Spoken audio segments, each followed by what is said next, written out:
کیا بات ہے۔ کافر پوچھنے لگے تمہارا رب کس طرح کا ہے، معاذ اللہ کیا کیفیت ہے، کس چیز کا بنا ہے، کیا خوبصورت ہے، اور اللہ کی کیا شانوں کا ذکر ہے۔ فرمایا قل هو اللہ احد، اے محبوب آپ فرما دیجئے کہ اللہ ایک ہے، اللہ الصمد، اللہ بے نیاز ہے، لم یلد ولم یولد، نہ اس نے کسی کو جنا اور نہ وہ جنا گیا۔ فرمایا وَلَمْ يَكُنْ لَهُ كُفُوًا أَحَدٌ، اور اس کا کوئی ہمسر نہیں۔ میں ترجمہ کروں تو یوں کروں گا کہ اس جیسا ہے ہی کوئی نہیں، اس جیسا اس کا کوئی ہمسر نہیں، کوئی ہم پایا نہیں۔ ایک صحابی کے مقتدیوں نے، وہ امام بھی تھے، تو ان کے مقتدیوں نے شکایت کی کہ ہر رکعت میں سورۃ اخلاص کی تلاوت کرتے ہیں۔ نبی پاک صلی اللہ علیہ وسلم نے ان سے پوچھا کہ کیوں تم ہر رکعت میں یہی پڑھتے ہو؟ کہنے لگے یا رسول اللہ مجھے اس سے محبت ہی بڑی ہے۔ فرمایا سورۃ اخلاص سے پیار کرتے ہو؟ حضور بڑا۔ فرمایا پھر یہ تمہیں جنت میں لے جائے گی ساتھ۔ اور فرمایا جو اس سورہ مبارکہ کو 3 دفعہ پڑھے گا اللہ پورا قرآن پاک پڑھنے کا ثواب عطا فرمائے۔ قل هو اللہ احد، اے محبوب کہہ دو کہ اللہ ایک ہے، اللہ الصمد، اللہ بے نیاز ہے، لم یلد ولم یولد، نہ اس نے کسی کو جنا اور نہ وہ جنا گیا، وَلَمْ يَكُنْ لَهُ كُفُوًا أَحَدٌ، اور اس کا کوئی ہمسر نہیں۔ دین اسلام نے ہمیں یہ بتلایا ہے کہ یہاں آنے سے پہلے سب لوگ عالم ارواح میں تھے، اور یہاں آنے کے بعد سب لوگ عالم دنیا میں آ گئے۔ اس کے بعد جو آخری جہان ہے وہ عالم آخرت ہے، لیکن عالم دنیا اور عالم آخرت کے بیچ جو جگہ ہے اسے عالم برزخ کہا جاتا ہے۔ برزخ کا معنی تو پردے اور آڑ کے ہوتے ہیں، لیکن برزخ اس زندگی کو کہتے ہیں جو مرنے سے شروع ہو جاتی ہے اور قیامت کے قائم ہونے تک وہ زندگی انسان کے ساتھ رہتی ہے، اسے عالم برزخ کہا جاتا ہے۔ اسی کو قبر کی زندگی کہا جاتا ہے۔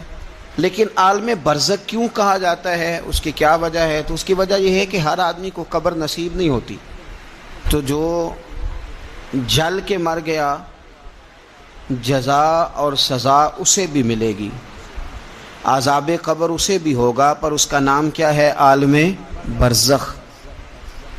جو آدمی دریا میں ڈوب گیا جزا اور سزا کا معاملہ اس کے ساتھ بھی ہے، لیکن نام اس کا کیا ہے؟ عالم برزخ۔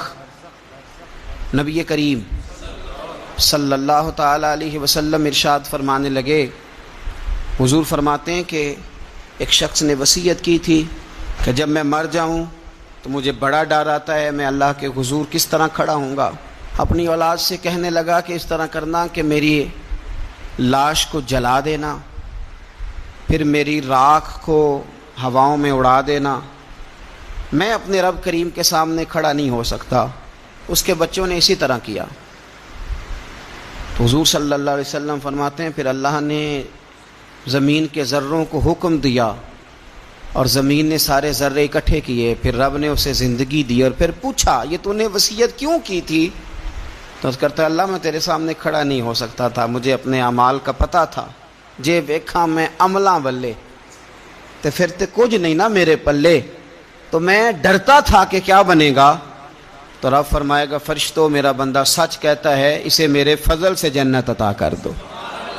تو اللہ ذروں کو بھی جمع کرے گا، ہواؤں میں، خشکیوں میں، سمندروں میں، مرنے کے بعد انسان جہاں بھی ہوگا اسے جزا اور سزا کا معاملہ وہاں ملے گا۔ اب عذاب قبر جو ہے، قبر کے اندر جو انسان کا عذاب ہے تو وہ بھی عالم برزخ کا عذاب ہے۔ میرے رسول کریم صلی اللہ تعالی علیہ وسلم نے کچھ چیزوں سے پناہ مانگی ہے، خود حضور نے، خود نبی پاک صلی اللہ علیہ وسلم رسول کریم علیہ الصلاۃ والسلام نے پناہ مانگی۔ حضور فرمانے لگے اے اللہ مجھے کنجوسی سے، بخیلی سے پناہ عطا فرما، اور حضور نے باقاعدہ پناہ مانگی ہے کہ اے اللہ مجھے ارذل العمر ہونے سے پناہ میں رکھ، جب عمر اتنی زیادہ ہو جائے کہ وجود کے حصے کام کرنا چھوڑ جائیں، اس سے پناہ مانگی۔ اور خود میرے نبی پاک علیہ السلام نے قبر کے عذاب سے پناہ مانگی۔ یہ تعلیم امت کے لیے کہ تم بھی پناہ مانگو عذاب قبر سے۔ قبر کا عذاب برحق ہے، قبر کے لیے تیاری کر کے رکھنا۔ اپنی قبر کو یاد رکھنا، مر جانے کو یاد رکھنا۔ حضرت سعد بن معاذ رضی اللہ تعالیٰ عنہ کا جب جنازہ تھا تو صحابہ کرام فرماتے ہیں حضور نے نماز جنازہ کی امامت فرمائی تو قبر کے تیار ہونے میں کچھ دیر تھی، تو رسول کریم صلی اللہ علیہ وسلم زمین پر بیٹھ گئے اور ایک لکڑی سے حضور زمین کریدنے لگے، لکڑی سے۔ ہم وہ انتظار تھے کہ اللہ کے رسول صلی اللہ علیہ وسلم سر مبارک اٹھائیں، ہمیں کو نصیحت کریں۔ فرماتے حضور نے سر اقدس اٹھایا تو حضور کی آنکھوں میں آنسو تھے، اور رو کے حضور فرمانے لگے، رو کے کہ اس قبر کے عذاب سے رب کی پناہ مانگو اور اس کے لیے تیاری کر لو، یہ بڑا سخت دن ہے۔ رو کے حضور نے فرمایا، رو کے۔ آج تو لوگ مذاق بناتے ہیں، آج لوگ مذاق اڑاتے ہیں، کچھ فقیر صوفی درویش کہلانے والے بھی، وہ کہتے ہیں جو مولوی بتا رہے ہیں نا قبر میں بچھو ہوں گے، سانپ ہوں گے، یہ تو مولوی اپنی قبر بتا رہا ہے، ہمارا اس سے کیا لینا دینا ہے۔ خدا سے ڈریں۔ وہ چیزیں جو احادیث مبارکہ میں آ گئیں، جس سے نبی پاک نے ہمیں سمجھایا، آپ اس تنبیہ کو، اس نصیحت کو آپ اس رنگ میں لیں گے کہ مذاق بنایا جائے گا دین کا، بجائے اس کے کہ اس سے ڈرا جائے، بجائے اس سے۔ حضرت سیدنا براء بن عازب رضی اللہ تعالیٰ عنہ ارشاد فرماتے ہیں کہ میں نے نبی پاک صلی اللہ تعالیٰ علیہ وآلہ وسلم سے خود اس بات کو سنا ہے، خود رسول کریم صلی اللہ علیہ وسلم نے فرمایا۔ حضرت زید بن ثابت رضی اللہ تعالیٰ عنہ بھی اس بات کے راوی ہیں، فرماتے ہیں ہم جا رہے تھے تو 5-6 قبریں تھیں، تو حضور نے فرمایا کن کی قبریں؟ ہم نے عرض کی یا رسول اللہ صلی اللہ علیہ وسلم یہ کافروں کی قبریں، یہ صحیح مسلم میں حدیث موجود ہے، کفار کی قبریں۔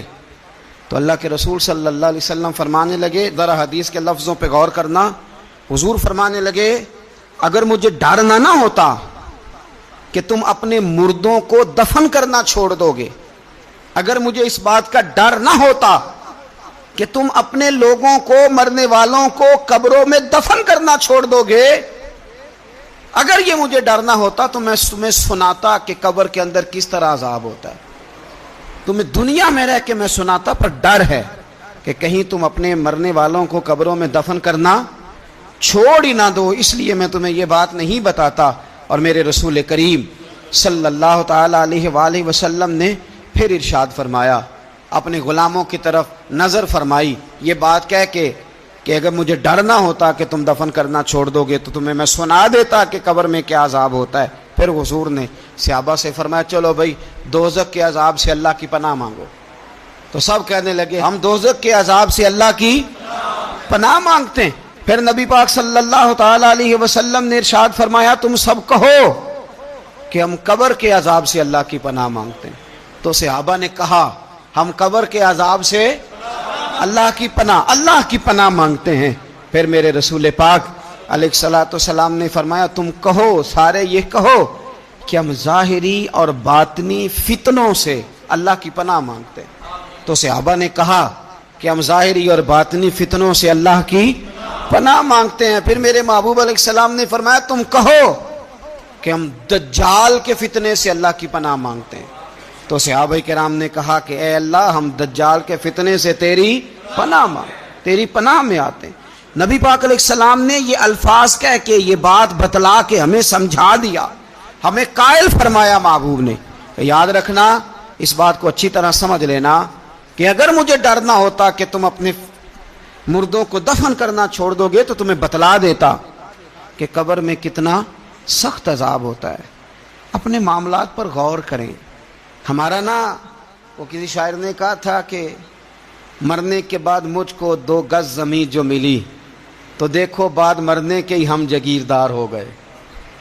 تو اصل تو جاگیر وہی ہے اور طے ہے، جتنا مرضی اے سی لگا کے کمرہ ٹھنڈا کر لیں، ٹائل پتھر لگا کے اس کو آپ صاف ستھرا کر لیں، اور آپ اٹھنے کی بھی تکلیف نہ کریں، ریموٹ کنٹرول کے ساتھ ہر چیز اپنے کمرے کی آپ کنٹرول کر لیں، پورا ہوادار کر لیں، لیکن آپ بچیں گے تب نہ جب قبر جنت کے باغوں میں سے باغ بنے گی۔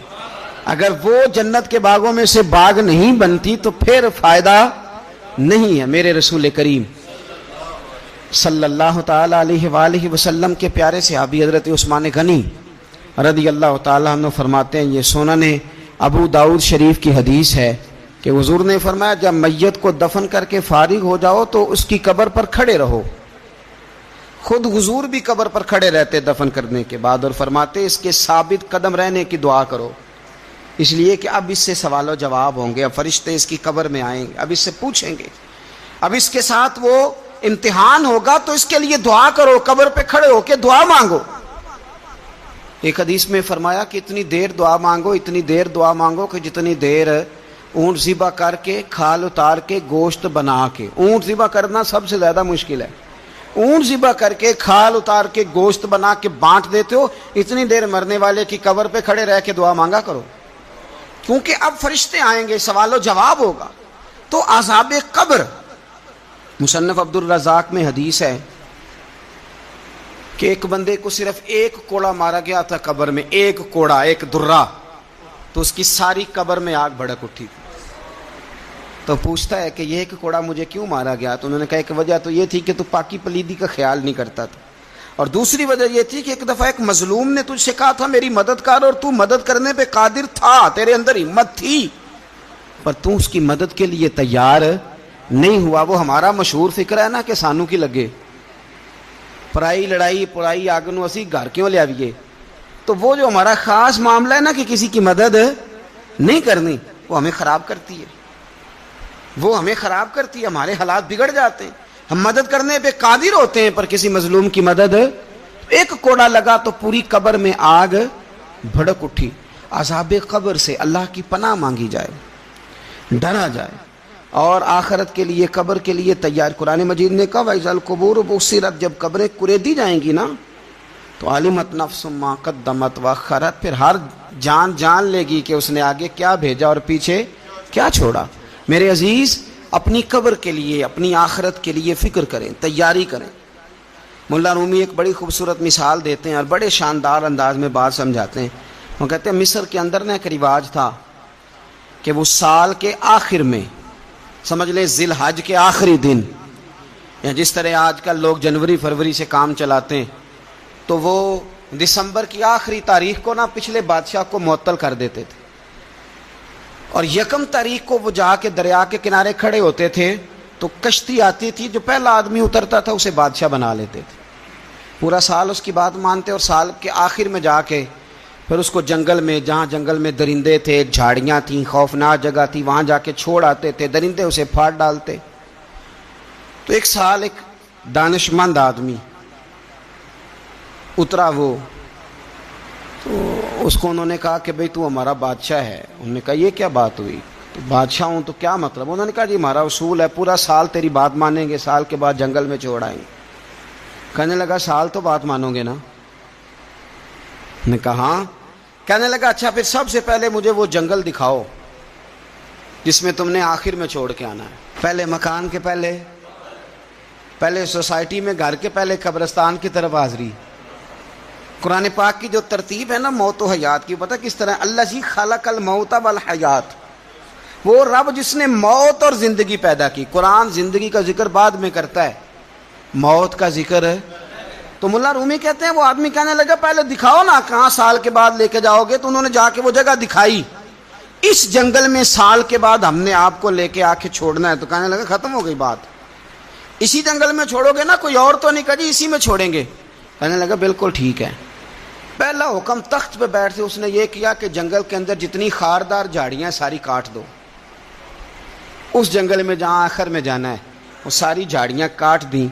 پھر کہنے لگا جتنے درندے ہیں نا جہاں وہ سارے مار دو. درندے مار دیے.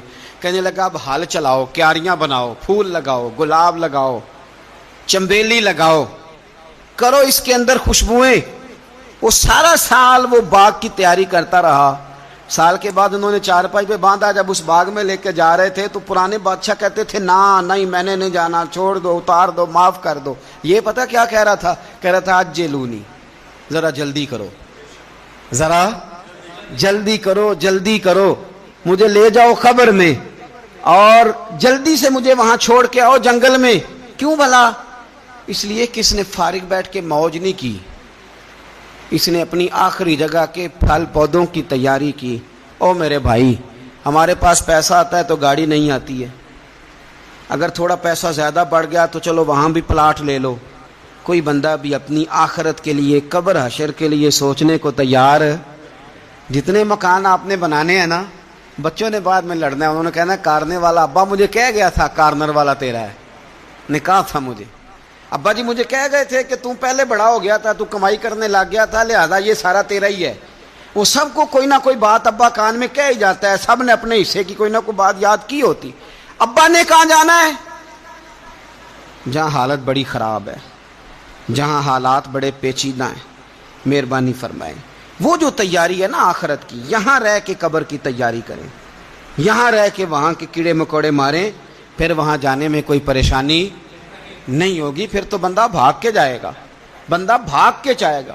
میں سنیا رات قبر دی کالی، تو پھر کہنے لگے میں تے بھی سنیا اتھے اونے ہونا ہے جدے موڈے کملی کالی۔ تو یہ تو تب ہے نا کہ جب آپ نے اس کے لیے کچھ تیاری کی ہو۔ میرے رسول کریم علیہ السلام نے مومن کی قبر کا حال بھی بتایا۔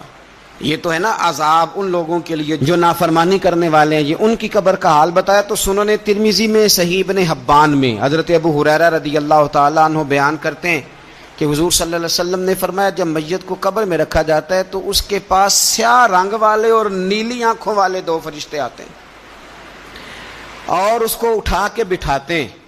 باقی حدیثوں میں 3 ہی سوال ہیں، لیکن اس حدیث میں حضور نے فرمایا انہوں نے بس میرے بارے میں ہی پوچھنا ہے، اٹھا کے بس میرے بارے میں صرف یہ پوچھنا ہے، بتا مدینے والے محبوب کے بارے میں دنیا میں کیا کہا کرتا تھا، کیا کہا کرتا تھا ان کے بارے میں دنیا میں۔ تو اعلیٰ حضرت بریلوی تو کہتے ہیں میں نے تو کہہ دینا ہے، سرور کہوں کہ مالک و مولا کہوں تجھے، باغ خلیل کا گلے زیبا کہوں تجھے، تیرے تو وصف عید تناہی سے ہیں بری، حیران ہوں میرے شاہ میں کیا کیا کہوں تجھے، لیکن رضا نے ختم سخن اس پہ کر دیا، خالق کا بندہ خلق کا آقا کہوں تجھے۔ اور پیر میر علی شاہ صاحب کہتے ہیں میں نے وہاں یہ کہنا ہے کہ مکھ چند بدر شاہ شانی ہے تے متھ چمک دی لاٹ نورانی ہے، کالی زلف تے اکھ مستانی ہے، مخمور اکھی ہیں مد بھریاں، سبحان اللہ، ماں اجمالا کا ماں اکمالا کا ماں اکسانا کا، تے کتھے مہر علی کتھے تیری ثنا، مشتاق اکھیں کتھے جاڑی۔ تو نبی پاک علیہ السلام فرماتے ہیں میرے بارے میں پوچھیں گے، میرے بارے میں۔ ویسے بھی ایک سوال لازمی ہوتا ہے نا، یہ والا سوال لازمی ہے، من ربو کا پوچھ کے نا تو جنت جہنم کا فیصلہ نہیں، ماں دینوں کا پوچھ کے جنت جہنم کا فیصلہ۔ ہاں بات اگر ختم ہونی ہے تو مدینے والے کے سوال پہ ختم ہونی ہے، اس لیے کھل کے نعتیں پڑھا کرو، راج کے درود پڑھا کرو، یہ بات یاد رکھیں، یہ فیصلہ حضور کی ذات پہ ختم ہونا ہے۔ میرے نا وہ شکایتیں کرتے ہیں نا لوگ آ کے، تو ایک بچی کو ہمارے ہاں داخل کرانے کے لیے ایک صاحب لے کے آئے، تو کہنے لگے بڑا عرصہ اسے فلانے مدرسے میں داخل کرایا، سوائے نعتوں کے کچھ بھی نہیں سیکھا اس نے۔ تو میں انہوں آخیا چاچا جی جڑی اصل کام سی وہ تو سیکھ گئی ہے نا تہاڈی بچی، قرآن و سنت بھی حضور کی نعت ہی ہے، لیکن آپ کو پتہ ہے کہ بات ختم مدینے والے کی نعت پہ ہی ہوتی ہے، حضور کا پیار اصل ہے۔ تو حضور فرماتے ہیں میرے بارے میں پوچھا جائے گا، وہ کہے گا کہ ان کے بارے میں کیا پوچھتے ہو، اشہد ان لا الہ الا اللہ واشہد ان محمدن عبدہ ورسولہ۔ تو فرماتے ہیں پھر اسے نا ایک طرف کھڑکی کھولی جائے گی تو جہنم کا دروازہ دکھایا جائے گا اور اسے کہا جائے گا اگر تو سوالوں کے صحیح جواب نہ دیتا تو دوزخ میں جاتا، لیکن اب تو نے صحیح جواب دیے ہیں۔ تو حضور فرماتے ہیں اس کی قبر 70 گز چوڑی اور 70 گز لمبی کر دی جائے گی۔ کتنی جی؟ مسجد میں اے سی والے حال میں جگہ مل جائے تو بندہ بڑا سکھی رہتا ہے، اور صبح جائے بینک اور پہلی لائن میں موقع مل جائے تو بندہ بڑا سکھی رہتا ہے کہ میرا جاتے ہی کام ہو گیا۔ او خدا کے بندے، قبر بندے کی قبر، مکان اچھی سوسائٹی میں اچھا خستہ اور سستا مل جائے تو بندہ کہتا ہے کہ سودا بڑا واردہ لب گیا، بھائی بڑا کمال ہو گیا، مزہ نہیں آ گیا۔ قبر 70 گز لمبی اور 70 گز چوڑی، اور یہ ترمذی شریف پڑھ رہا ہوں، بڑی مزیدار حدیث۔ نبی پاک صلی اللہ علیہ وسلم فرمانے لگے پھر اس کی قبر کو نور سے بھر دیا جائے گا۔ حضور کو پہچان گیا نا، قبر نور سے بھر دی گئی اور جب 70 گز لمبی کر دی گئی تو بڑے پیارے لفظ ہیں حدیث کے۔ حضور فرماتے ہیں وہ بندہ پھر فرشتوں سے ایک بات کہے گا، عربی میں بھی ہے، اردو میں بھی ہے، وہ میرا دل کرتا ہے پنجابی میں بتاؤں۔ وہ نا فرشتوں سے وہ بندہ کہتا ہے جب قبر ہو گئی نا 70 گز لمبی 70 گز چوڑی اور نور سے بھر گئی، قربان جائیں، حضور فرماتے ہیں وہ مردہ وہ جو قبر میں پہنچا ہے، جب اس کی قبر کو یہ شان ملتی ہے تو فرشتوں سے پتہ کیا کہتا ہے؟ کہتا ہے میں گھر نہ دسا وہاں جا کے، یہ ذرا گھر نہ بتاؤں دوڑ کے، یہ ذرا میں اپنے گھر بتاؤں باقی کہ اللہ نے بڑی خیر کر دی، اپنی اماں نو دسا وہاں، اپنی اماں نو میں بچوں کو بتا کے آؤں کہ موج بن گئی ہے، میں بتاؤں اپنی بیوی کو، بتاؤں اپنے بہن بھائیوں کو، میں گھر نہ دسا وہاں، قربان جائیں۔ میرے رسول کریم علیہ السلام فرماتے ہیں فرشتے اس سے کہتے ہیں نہیں تو کسی کو نہ بتا، نم کا نومت العروس، تو اس طرح سو جا جس طرح پہلی رات کی دلہن سویا کرتی ہے، وہ بڑے چاؤں میں سوتی ہے، وہ بڑے پریم میں سوتی ہے، نئی زندگی کا آغاز ہوتا ہے تو سوتی ہے، اور فرشتے کہتے ہیں اب تجھے وہی آ کے جگائے گا جو تیرے اہل میں تجھے سب سے زیادہ محبوب ہوگا، جو تجھے سب سے زیادہ محبوب ہوگا۔ میرا تو ایمان ہے کہ ہمیں تو قبر سے آ کے جگائیں گے بھی مدینے والے رسول، کہیں گے آؤ غلاموں چلیں، آؤ غلاموں۔ اور وہ کشمیر کے رومی وقت نے میاں صاحب نے کہا تھا بعد مرن دے قبر میری تے میرے اپیرا جے کر پامے پھیرا۔ آپ حسن دیکھیں کلام کا اور انداز دیکھیں، بعد مرن دے قبر میری تے میرے اپیرا جے کر پامے پھیرا، تے قبر دے وچوں ہڈیاں اٹھ کے مجرا کر سن تیرا۔ ایک دفعہ آ تو صحیح، میں لوگوں کو وجد کر کے دکھاؤں گا کہ دیکھو نا وہ آج آئے ہیں، وہ آئے ہیں میرے مزار پہ، آج دیکھو ذرا رنگ تو دیکھو کس طرح نرالا اور انوکھا ہو گیا، وہ خود آئے ہیں۔ مومن کی قبر جنت کا باغ بنے گی، اسے نوازا جائے گا، اسے دیا جائے گا، اسے عطا کیا جائے گا، اسے کہا جائے گا تو سو جا، تو نیند پوری کر، نیند پوری کر۔ میرے عزیز کچھ لوگ ایسے ہیں جن سے عذاب قبر ہوگا ہی نہیں۔ میرے رسول کریم صلی اللہ تعالی علیہ وسلم نے ارشاد فرمایا کہ جو اللہ کے رستے میں شہید ہو گیا، یہ سنن نسائی میں موجود ہے، اسے عذاب قبر نہیں ہوگا، بلکہ ایک حدیث میں تو فرمایا حساب کتاب ہی نہیں ہوگا، اللہ بغیر سوال جواب کے جنت عطا فرما دے۔ کچھ لوگوں کو نا لوگوں کی بخشش پہ بھی مسئلہ ہی بنتا ہے کہ کوئی بخشا نہ جائے۔ اور ایک صاحب کہہ رہے تھے جی یہ کیا معاملہ ہے کہ جمعے کو بندہ مر گیا یا فلانا ہو گیا تو اس سے حساب کتاب نہیں ہوگا، اتنے اتنے بڑے جرم لوگوں نے کتنے اتنے پاپ، اور جمعے کو مر گیا تو بخشا جائے گا۔ تو میں نے کہا جرموں کا بھی اسے حساب اللہ لے لے گا، لیکن میاں حساب کتاب کی ڈیوٹی نہ اللہ کی ہے تو بہتر یہ ہے کہ اسی کے ہاتھ میں رہے، تو نہ اپنے ہاتھ میں لینے کی کوشش کر۔ سنن ترمذی کی حدیث۔ ہمیں پتہ نہیں کیا مصیبت ہے، ہمیں پتہ نہیں کیا مسئلہ ہے۔ ایک جنازے سے میں نکلا، آپ یقین کریں کبھی کبھی کلیجہ پھٹ جاتا ہے، میں ایک جنازے سے نکلا تو میرے ساتھ ایک بندہ جنازہ پڑھ کے نکلا تو کہنے لگا جی پیر صاحب دیکھیں آج کتنی دنیا آئی ہے، حالانکہ یہ بندہ اس طرح کا تھا، اس طرح کا تھا، اس طرح کا تھا۔ میں نے اسے کہا یار تجھے تو فکر ہی لگ گئی ہے کہیں جنت میں چلا ہی نہ جائے، شرم آنی چاہیے ہمیں۔ اللہ فرماتے ہیں جنت اتنی چوڑی ہے جتنے زمین و آسمان، اس کی چوڑائی زمین اور آسمان کے برابر ہے، تو ہم تو اپنے علاوہ کسی کو جانے نہیں دینا چاہتے جنت میں۔ اور بس کریں، جنت خدا کا فضل ہے، اور اللہ فرماتے ہیں میرا فضل میں جسے چاہتا ہوں عطا کرتا ہوں۔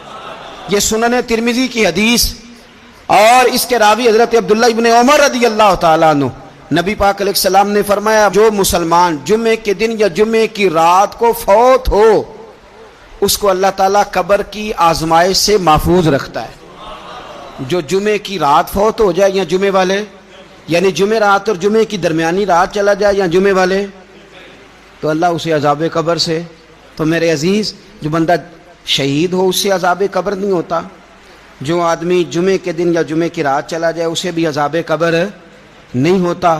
اور میرے رسول کریم صلی اللہ تعالی علیہ وسلم نے فرمایا جو بندہ ایک دن اور ایک رات، یہ حدیث صحیح مسلم میں، سنن ترمذی میں، مصنف عبد الرزاق میں موجود ہے، ایک دن اور ایک رات اللہ کی رضا کے لیے اسلامی سرحد پہ پہرا دے۔